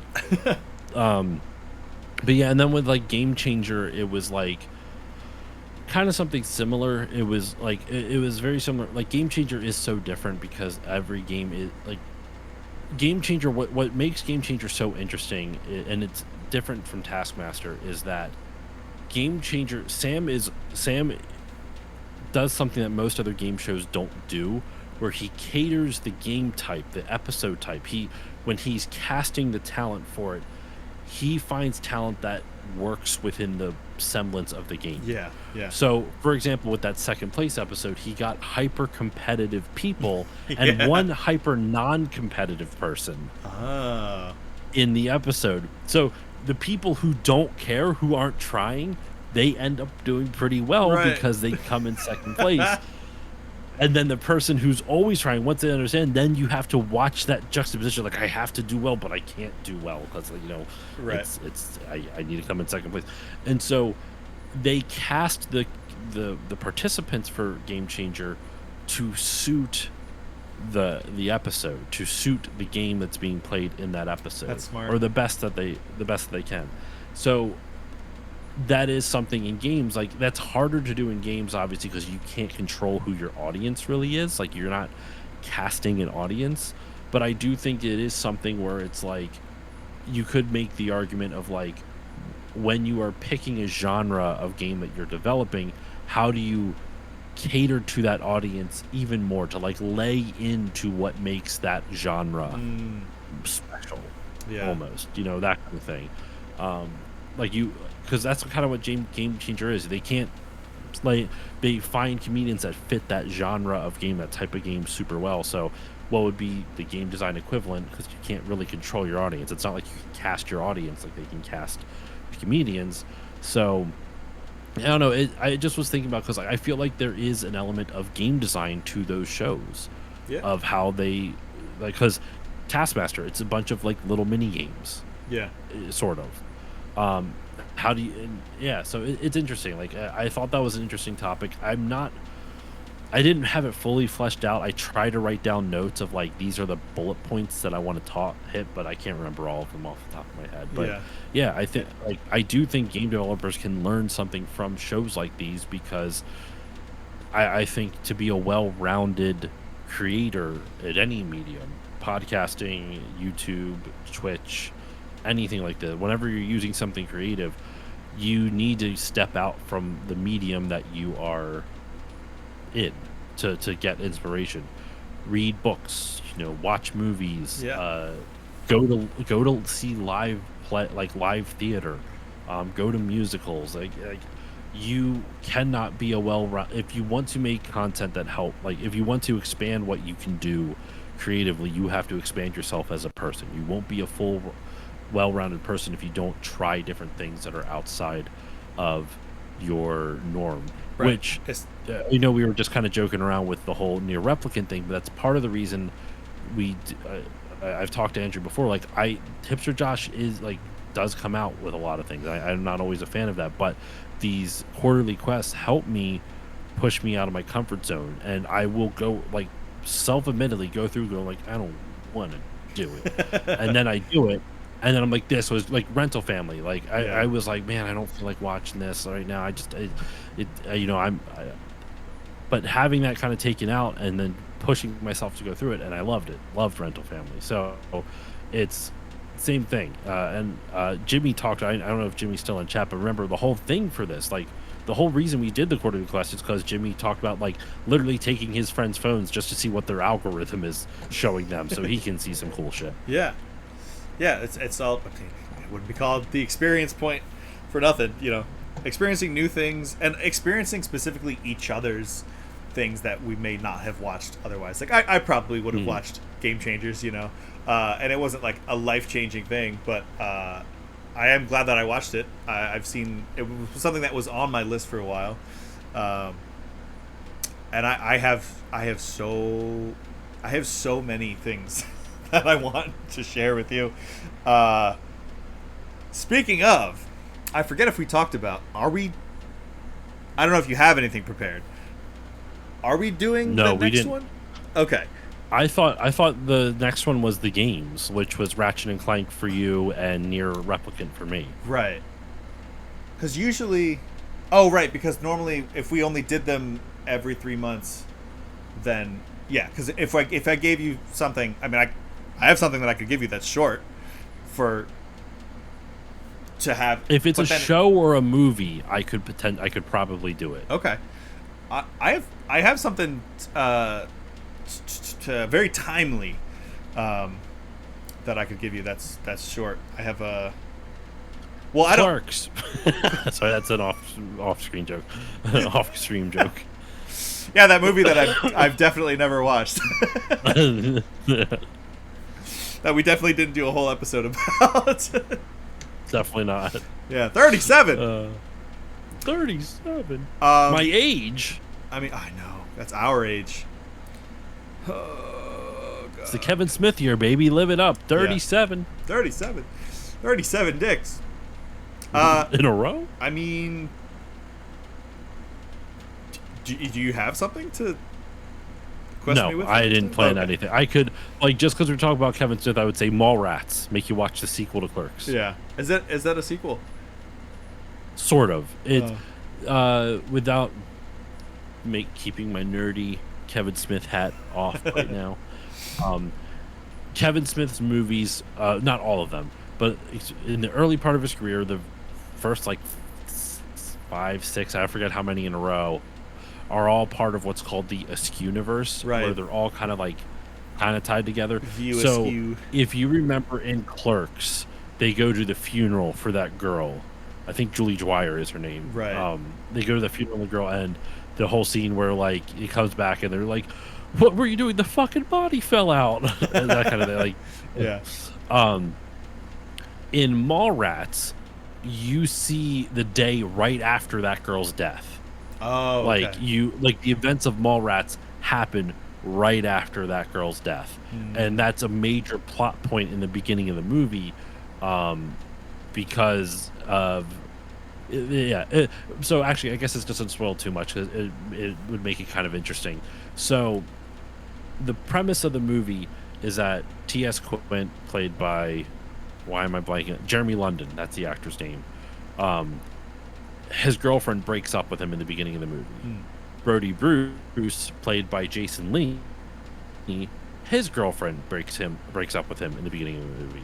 And so they go to the mall to make themselves feel better, drown themselves in capitalism.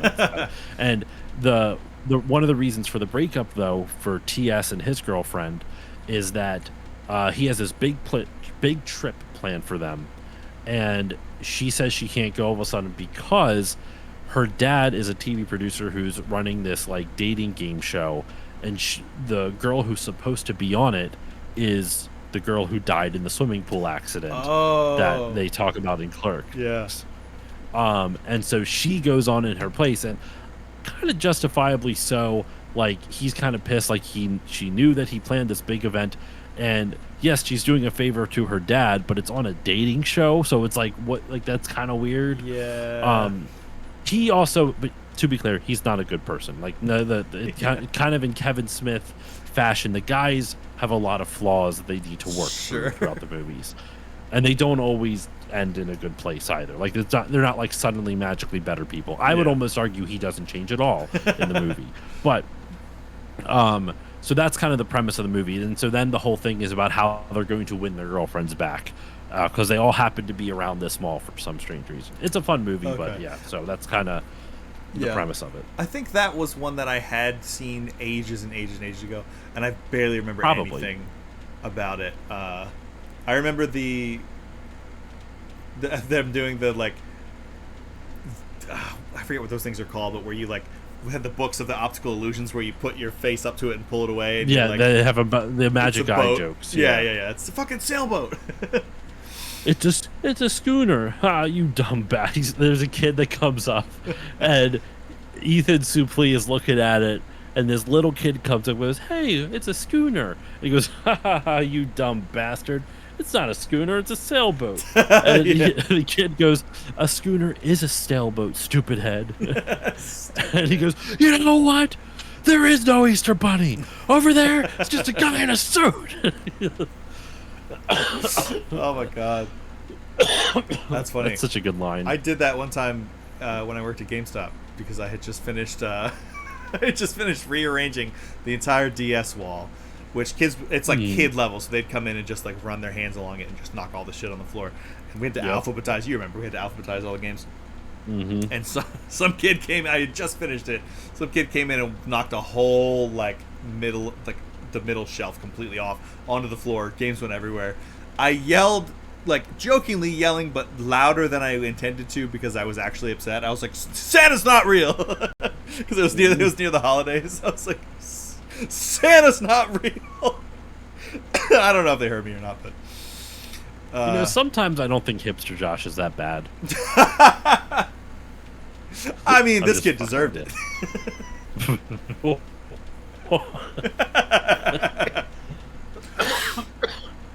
You gotta learn sometime. Just cough. Yeah. Okay. Well, maybe next time we can give each other another short form, like you said, a show or a movie. For next week, we can have something. I don't know.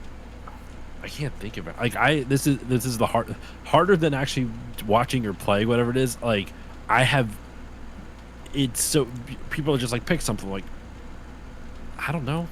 I don't know. I don't know. That's so funny because I'm looking at. Ow, fuck! Why did I reach up with my bad arm? I'm looking at like I have a huge list of things like arranged by time investment. I have so much that I want you to see or watch or play or experience. I genuinely can't think of anything that I want this is the hard. It's the same thing, when people, you have a list of like a Rolodex of like your top 10 favorite movies or games or whatever. I don't know what mine would be. I can tell you what my favorite movie of all time is, and I've already said it a whole bunch of times. 12 Angry Men. It's a great film. Never seen it. If that's an hour and a half. I don't know if that's considered short form. That's super short. I mean, I was going to give you like a season of a show. That's a little bit long. What show? I don't want to say it yet. That might be a lot. I don't know. We'll see. It depends. Let me think on it. Yeah, there are some that are like, it's a few hours, and there are some where it's like a season of a show. Okay, That's like 9 let me put it hours. this way: without telling me the show, how long are the episodes, and how many episodes is the season? I don't know, but I know that the total watch time is 5 hours. So it's like watching a couple of movies, like 3 movies. I'll have to think.